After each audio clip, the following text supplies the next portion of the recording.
the first time we've had the gang together in 3 weeks.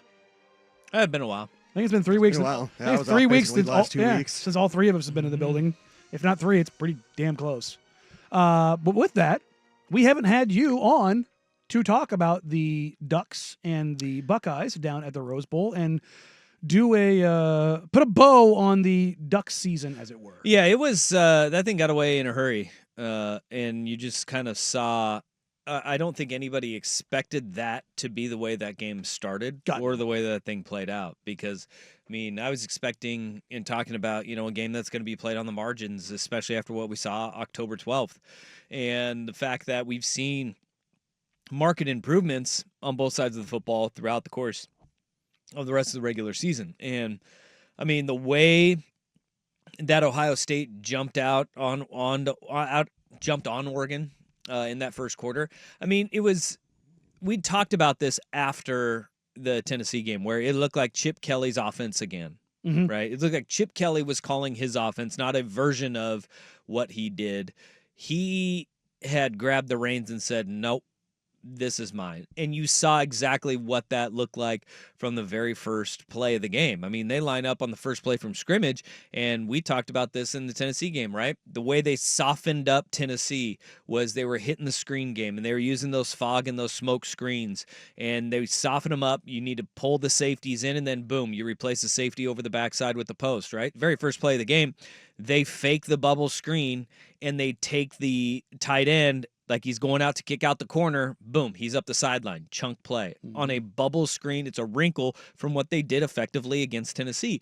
All of your prep, all of your film study is telling you, all right, this is the action. I've got to set the edge. I've got to come up hard if I'm the corner because they're going to get that bubble and they're going to take it back up the sideline. Well, corner comes up, tight end goes down, and he goes vertical. Very first play of the game, right? Second play, it was also something that, the third play, because the second play was an incompletion. Mm-hmm. Even though Will Howard probably could have tucked it and ran for a handful of yards. The third play of the game, which was a touchdown, was something we also talked about in coming out of the Tennessee game, which was Chip Kelly loves to put safeties in conflict. And we talked about it, and when I was talking about it, I was saying, look, remember all those times we say, how is Jeffrey Mayo so open? He's the one guy you have to guard. Right? Very fast and straight line. And here is Emeka Egbuka. How is he that wide open? Well, you are pulling a safety up to get Jeremiah Smith, who's on a bender out to the corner. And as the safety commits, Will Howard goes, got him, replace him with the football, and go and throw the ball to a playmaker to make a play early. And then like track speed. From the first 3 plays, it was just like, yep, Chip's back. And we talked about this leading up in that Oregon's offense played flawless on the offensive line in the first meeting. Mm-hmm. Quite literally. Dylan Gabriel was touched flawless. Twice. 2 quarterback hits in the entire game. And I talked about that when I came on for the pregame show is that like, hey, Oregon's offensive line was flawless. Don't think they need to be flawless, but can you play some version of that? Can you play well enough? Look, Ohio State, to a man, they played a better football game. When Dan Lanning jumped on the sword and he said that it was all on the coaches after the game and that they needed to put their guys in a better position to play and get ready. They did. Sure, they did. But also it comes down to mano a mano, dude for dude. Ohio State was just better on New Year's Day. They were. Where it was the most apparent was their defensive line, which was a non-factor. We didn't hear JT Tuimoloau or Jack Sawyer's name the first meeting in October. At all. They heard him a lot. And then you had guys like, a true freshman, Edric Houston, comes in, and he was number 96. Mm-hmm. He comes in and he generates four pressures. Like guys that their depth was starting to show. Simon at the linebacker was the defensive MVP. He was all over the field, but the guy who was the biggest and most dynamic playmaker and gave the most fits was Caleb Downs, who we knew was the best safety in all of college football last year when he transferred from Alabama up to Ohio State. We knew this about Caleb Downs. What Jim Knowles allowed him to do is he was allowed to read and react. And Nick Saban had said this, right? Like he instinctually one of the best football players. He's coached. There's a level of like Troy Polamalu, Ed Reed to him. The fact that that dude was able to make plays at the line of scrimmage and then also 25 yards downfield, that was tough. And look, scheme is one thing. Like everybody's like, hey, why didn't Dylan Gabriel cock back and why were they running the ball on early downs? It's because there was nowhere to throw the ball. Yeah. Like they're in the back end. They took away everything. They were incredible. They had 8 sacks, but I'd say at least 3, probably 4, and maybe even 5 of them were coverage sacks. They were outstanding downfield. And Dylan Gabriel, to his credit, and when the game gets out of hand quickly like that, would you like him to tuck and run? Sure, but what is it going to do for you? You were behind the chains early in almost every single situation, right? Do you know Ohio State scored 6 times in the first half? They had 2 field goals and 4 touchdowns in the first half. They had 6 third downs. I mean, they faced third down as many times as they scored the ball. I mean, they chunked over and over and over. That was crazy. And over again. Like, look, I know, everybody loves you hate the Ducks. Look, I wanted the Ducks to win that game. I told Dusty before he left. I think it was 5 scores they had.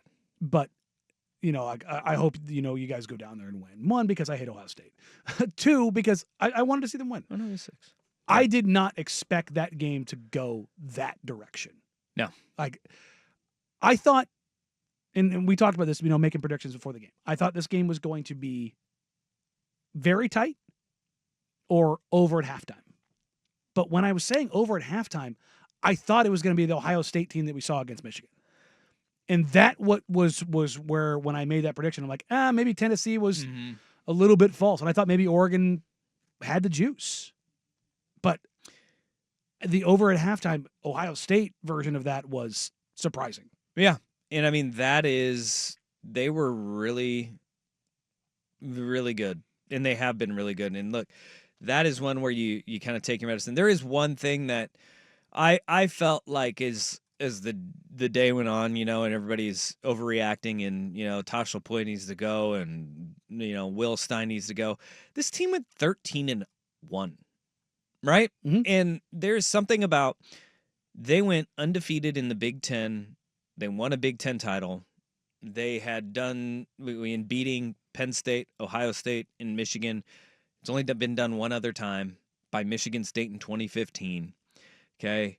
You go through and you win the Big Ten title in your first year in the conference. You were the number 1 overall seed. That is a good season. Mm-hmm. Now, there also is this, I understand the people saying that, they're talking national. Then they were talking national championship. And like, that's where guys were saying, this is why, I transferred in. This is why I came here. All that stuff. There is a middle of, it's not a failure, but it's not the overwhelming success that you would consider a season with the expectations that were had. They were 13-1. And I think they lost, and I've said this, and I have not wavered on this. What have I said about this Ohio State team since I watched them in the spring game last year? You said it's the most talented roster in the country. They're playing like it right now. They are. And I've said that even when through their ups and downs of the season. You have remained steadfast. It is the most talented roster in the country. And they're playing like it right now. And Chip Kelly, Jim Knowles, their coordinators, Ryan Day, the head coach, they're maximizing every single ounce of that team right now with the way that you have seen them beat both Tennessee and Oregon. That's a really good team. Mm-hmm. And, like it's a sour way for that season to end because it ends with a thud. And everything was just like coming up Oregon all season long. If you lose the game, and I'm not saying you lose it like let's say it's 31-32 the other way, that sucks too. Yeah. But if this game's 41-31, where it's like, Ohio State won, but you were there. Like but it just wasn't your day. This was, and I know the final score is 41-21, but Ohio State put the horses away, guys. They did. It just wasn't even close, and that's the thing that sucks because those losses. It puts you in an interesting spot, which I think it's a good way to kind of put a bow on this on next segment.